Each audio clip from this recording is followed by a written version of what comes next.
My dad publicly humiliated me at the family gathering, without using words, no shame at all. Wearing a belt and an expression that spoke volumes. You are responsible for your own downfall. I had merely declined. My brother's underpants isn't something I'd wash.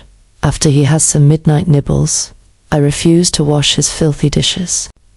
They brought me up to be a maid, but I refuse to be that. My mum got pissed just because you're a girl. You report to him, a boy that is. He ought to have better.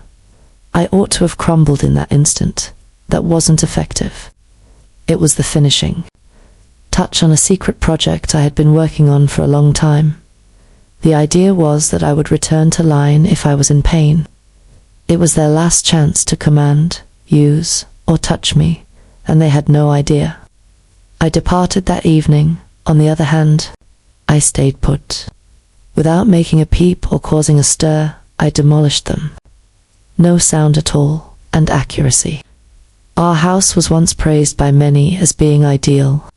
The grass was cut short, the transoms glistened. Shirts worn by my brother were perpetually ironed. Coffee made by my dad was usually steaming hot. Their first thought was that my mom was involved. They paid me no mind. Behind every meal, every chore, and every list tacked to the fridge were my invisible hands. I was the system.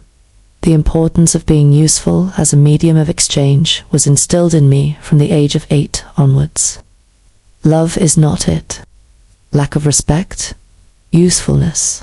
Hi, I'm Chloe Whitmore, and I spent the better part of my childhood following in my family's footsteps. No effort was ever made by my brother Liam. I would wipe up any soda that he may have dropped on the couch. I would have remained up till midnight if he wanted his uniform ironed. He would criticize me for failing to assist him in studying. If he had an exam, his sister wasn't me. I was employed by him. Dude, you're the one, my mum once said, with her arms folded as if she had just uttered religion, that girls keep the house running. That they would notice me if I just tried harder was my old belief. That perhaps, in due time, I might be more than just another name on the to-do list, regardless of my actions. Liam was always considered the son, and I was only a tool in his hands. In our home, my dad was like a general. No compassion, just directives. Strength, in his view, came from self-control, and respect from obeying orders. His expression was one of betrayal every time I dared to question something. Chloe, he would tell you, you're not here to dispute. Your role is to make a contribution. A leash was made of that word. Being a part of this family was not what it meant. Speak less and work more was the message. All things considered, I managed it all. The beds were made by me. I did the washing for them. I committed shop lists to memory. Satin pleats. The soccer outfits that Liam wore during his battles became soaked with blood. He was never appreciative. He continued to scatter garments around the floor. The obedience was subtle and unassuming. That kind that remains silent. The kind that brings you down on your knees till you lose touch with the joy of having your own free hands. The day they determined I wasn't giving enough, the day of the family meetings, something finally snapped. I suppose it was because of the way Mum remarked, "He deserves better," as if I were a broken appliance. It could have been Dad's accusing look, challenging me to defy him. It might have been Liam's sly grin, though, that said you'd never go. For whatever reason, I was no longer terrified. Something terrifying hit me at that very second. I had not been broken. I had been trained by them. Plus, I was going to put all of their lessons to good use, just not in the way they had envisioned. In my house, some words resounded more than footfalls. No one yelled at them. That wasn't necessary. As if breathing in dust, they simply let the words to land, perform a helpful function. Understand your role, a boy, that is. As you grow older, you will comprehend. It seemed clear to me now, not do. of the passage of time, but because I recognized the trend. Gender was irrelevant. Power dynamics were at play, regarding molding me into something that brought them peace and ease. Perhaps they would turn the tables on me every time I asserted my independence. Keep it simple. You're attempting to cause trouble by doing this. In the actual world, no one will ever tolerate such behavior. I was never taught to love. My parents taught me to be pleasant to eat, to be a girl who accepted commands like air, rolled with the punches of her emotions, and grinned through the laundry. However, I began keeping score while they spewed orders. It started out little. In a notepad I stashed in the inside of my rucksack, I recorded every detail of my day, including the schedule for Liam's laundry cycles, the times I needed to set my alarm to ensure that Dad's coffee was ready by 6 o'clock in the morning, and every chore I completed. Next, I piled on more. A few instances where I was held responsible for the mess that Liam made. Some nights I would eat cold leftovers while he ate hot food. On those occasions when I sobbed, I was told to keep silent. A system of emotional taxation. And unpaid work, it was more than just a list. The more I put pen to paper, the more I understood that my existence had been reduced to a series of transactions. Loving someone was a two-way street. Accolades were few, but anticipation, there was no end to it. Fortunately, we do not impose any rent on you. You assume that other people would put up with your bad breath. Nourishment is provided by us. Loving. However, it was not love. Love is priceless. It cannot be bought. Their social standing became increasingly apparent as they continued to converse. Liam wore the royal tiara. The bench was set by Dad. The disciplinarian was Mum. So what about me? I was the network, in particular, the hands.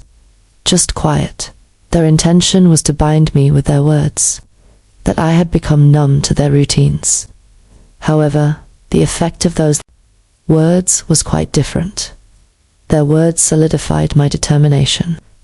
Every time someone said, "You're just a girl," it made me think of all the things I couldn't be. Do it without grumbling was a game changer for me, since it taught me to keep quiet and get things done. Each "this is your duty" only served to further hammer me into submission at their hands. I withdrew my defenses. All I did was listen. Additionally, I wrote and did nothing.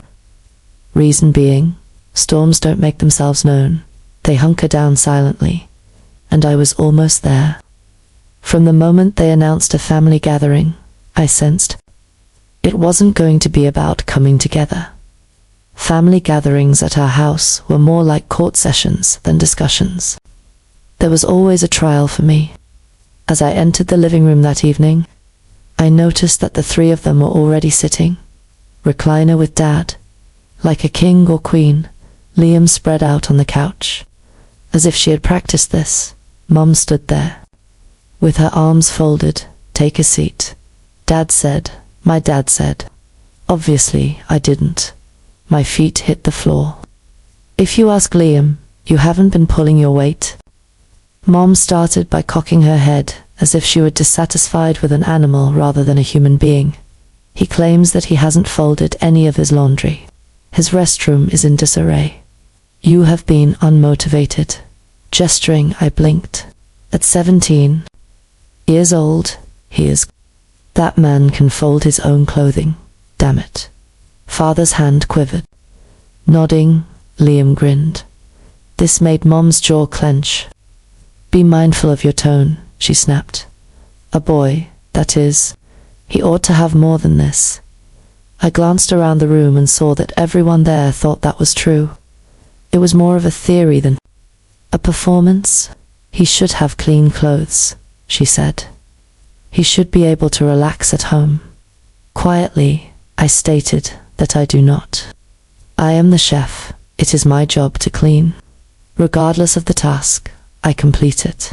Moreover, it is never sufficient, is it? It's a girl Dad said with a chill. Serving others is in your blood. It's just the way things are. I firmly stated no. Exactly like that, in your universe. I've decided to stop doing his laundry. Likewise with his household duties. Perhaps even yours. He stood at that moment. I could feel it coming when my body retreated involuntarily. He yelled at his washer and dryer, telling them to do his washing or leave. He moved in my absence. Without caution or control, he lunged. This time, the belt was completely exposed. Like an invited guest, it sat on the table, patiently waiting. Then he flung it, after grabbing it and wrapping it once around his fist. Like a whip-piercing stillness, the noise reverberated across the space. I kept my voice down. None of that made me weep. Silently, I gazed. My back took the brunt of the second blow. My jaw was clenched. My arm was seized by the third. Tragedy struck as I faltered. You're completely out of place, he yelled out. A motionless Liam remained still. No one batted an eye. They didn't find it shocking. Their needs had been met. It was at that very second when it hit me. My parents did not consider me a daughter. I was considered a lost cause by them. After it subsided, or perhaps as he became fatigued, I stood up straight. I maintained my composure. I am not here to serve you. I thereafter walked out. Absent baggage, absent sobs, absent farewell. I wanted to take one final glance at the 3 individuals who had always urged me to contribute, and who would now know what it's like to lose the lifeblood of their home. I failed to bring any necessities. My clothing, textbooks, and the small stack of birthday cards I had stashed beneath my mattress, the ones with insincere wishes, like make us proud, Chloe, were all left behind. I just departed. My backpack had a hoodie, a charger, a notebook, an injured arm, and sore muscles. It was that. You won't hear me bang the door. My tone was calm. There was no turning back for me. I preferred it when they could barely make out a sound at all. My dearest friend from 6th grade, Amara, lived 2 miles away, so I traveled 2 miles to visit. Her, she had left her porch light on. She didn't inquire as to what had transpired upon seeing my face as she unlocked the door. As soon as she said, "Come in," she merely moved aside. On my very first night, I made do with a yoga mat and a rolled-up sweatshirt as a makeshift pillow. I struggled. Cold, ribs, hurt. It was as if my arm were buzzing. No one had any expectations of me, though, and that was a first. Nobody wanted to eat supper. Nobody wanted anyone to be quiet or submit to them. Amara woke up the following morning to find her mum laughing and making pancakes the real kind, with syrup.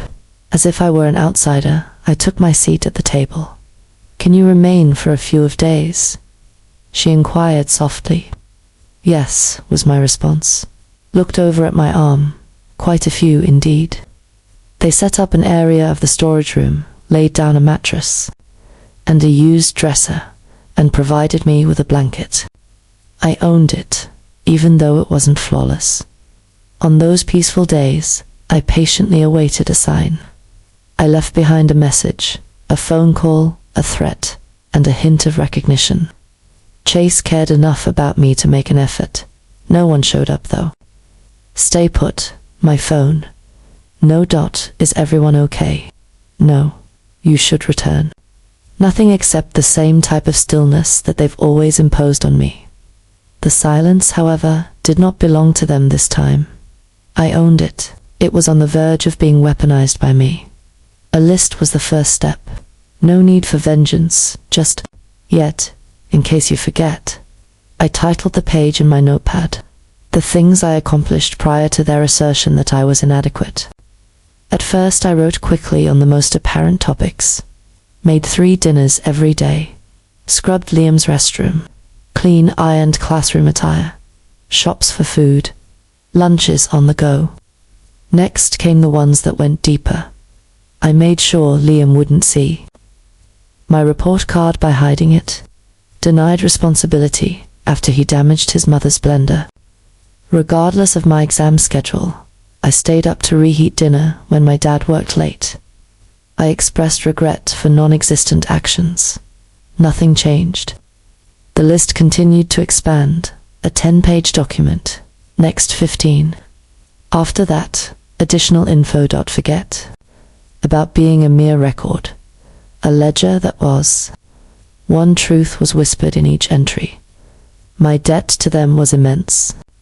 The monetary kind, with utmost deference, under supervision.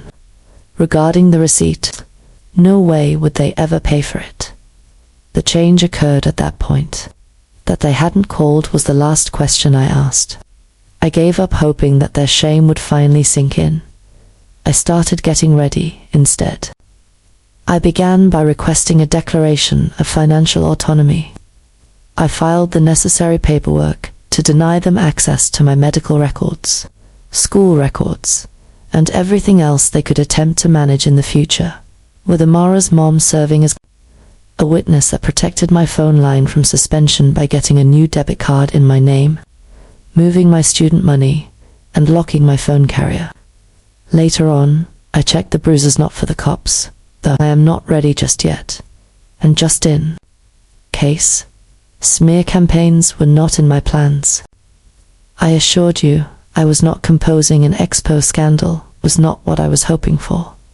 I desired elucidation. I hoped that the next time they felt a heavier, colder, or quieter air in their house, they would think of me. Not out of wrath, I am not guilty, not present. Considering I wasn't the one they lost as a daughter, they had forgotten that they were breathing until I came along. In my absence, they would now have to figure out how to suffocate. I waited 3 weeks. No call yet. Message has not been received yet. The only sound was an electric stillness that was becoming increasingly deafening. After that, I heard the first crack while assisting Amara's mom with carrying groceries to the porch one morning. She casually mentioned that she had run across your mum at the grocery. She seemed exhausted. She grimaced every time she lifted a gallon of milk. I remained silent.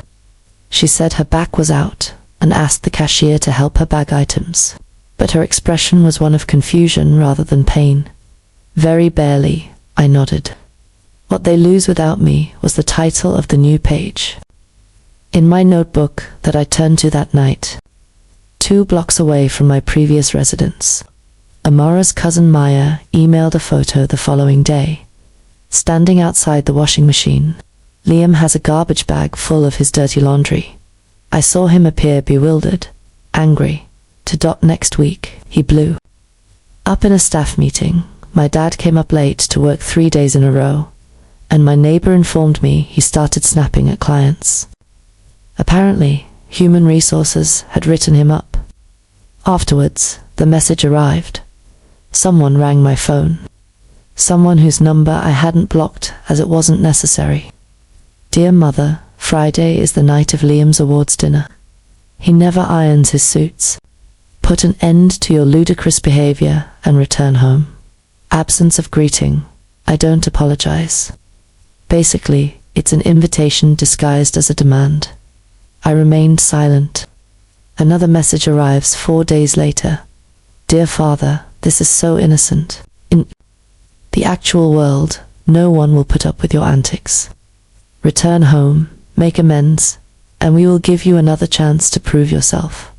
How about I work for it? It made me laugh. A harsh, arid noise.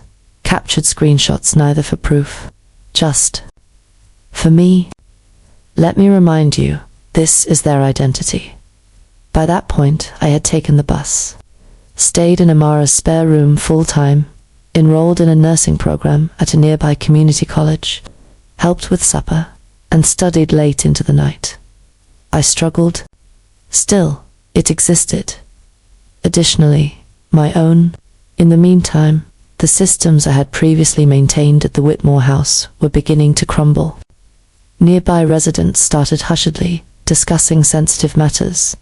Liam began to quit showing up to class. 2 emails were sent to the house by one educator. I got no response.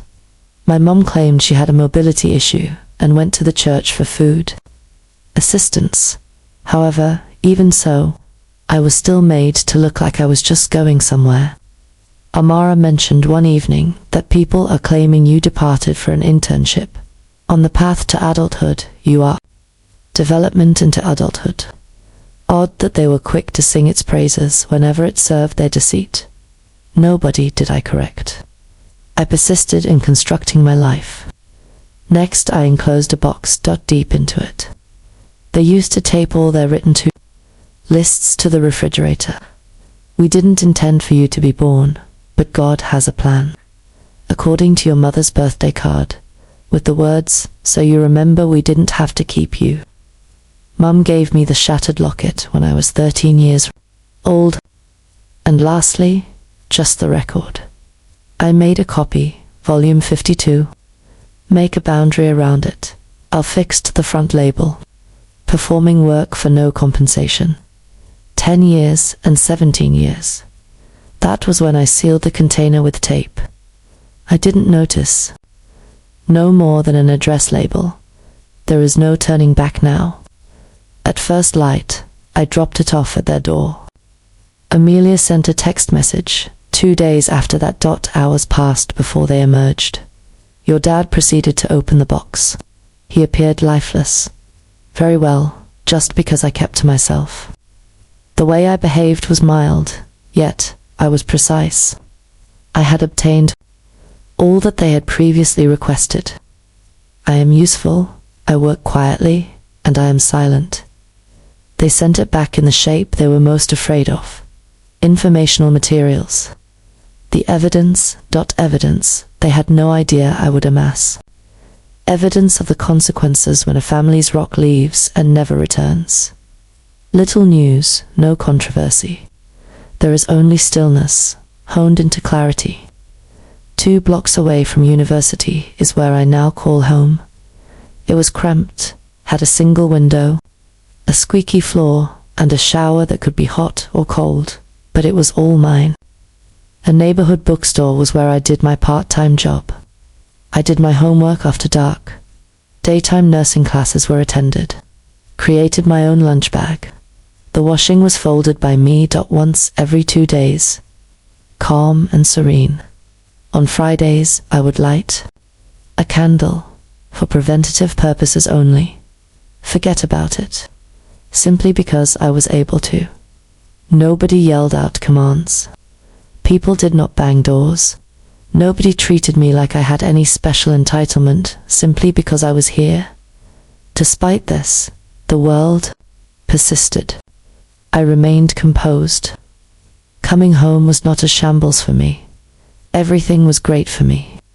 The world is tiny, and sorrow leaves echoes. So news poured in not because I requested it, but because it is small. Messaged me was a girl from church. The grocery shop was the scene of your dad's collapse. Stress, they claim. Liam was very upset and shouting at a volunteer at a job fair, according to Amara's cousin. He was visibly out of control because his CV had wrinkles. My mother became a member of Parents of Ungrateful Children, an internet support group. Threads themed when they forget who fed them were her specialty. They were the same, they simply withdrew within, furious at the void I created, but they lacked the courage to acknowledge it. So what about me? Their disgrace was no longer necessary for my identity. I could feel the pain of their absence without them. Reason being, I had picked up some knowledge that they had never given me. Being still long enough to hear the sound of peace will drown out any sound of suffering. Revenge, they say, is like a fire. However, the non-burning variety is seldom discussed. Mine was chilly, controlled, make it spotless. I never yelled at them in an online forum, refrained from sharing my tale publicly. He never once pounded on the door to remind them of their loss. Why? because it was unnecessary. The dishes I wash now are all mine. I save all the shirts I fold for myself. With each new dawn, I feel as if I am silently protesting something they will never hear and will never be able to silence. The lingering scent of bleach and frustration makes me question if the place is still that bad. Assuming they persist in adhering to paper checklists by taping them to a vacant refrigerator. Whenever Liam figures out that microwaves aren't when my mother finally stops cowering at the mention of my name, whenever my dad takes a look at his belt and realizes that the thing he drilled into me wasn't obedience, I'll be sorry. That was the end. I was going at a good clip the last time I went by that area. I failed to look over at the porch, the very spot where I had stashed the box. With my keys tucked away and my shopping list in hand, I continued to stroll. It was no longer necessary for me to provide proof. Because I had learned to serve from them, I allowed them to fall apart without me. I made my silence the punishment they are currently serving, because they taught me to remain silent. I proved to them that they were right when they said I was useless. Not a single thing. There was no yell, absolutely no appeal, not a single second of my brand new existence. Their house wasn't set on fire by me. All I did was save the comforting feeling for myself. They will see my value when they sit in the frigid stillness of what was once control.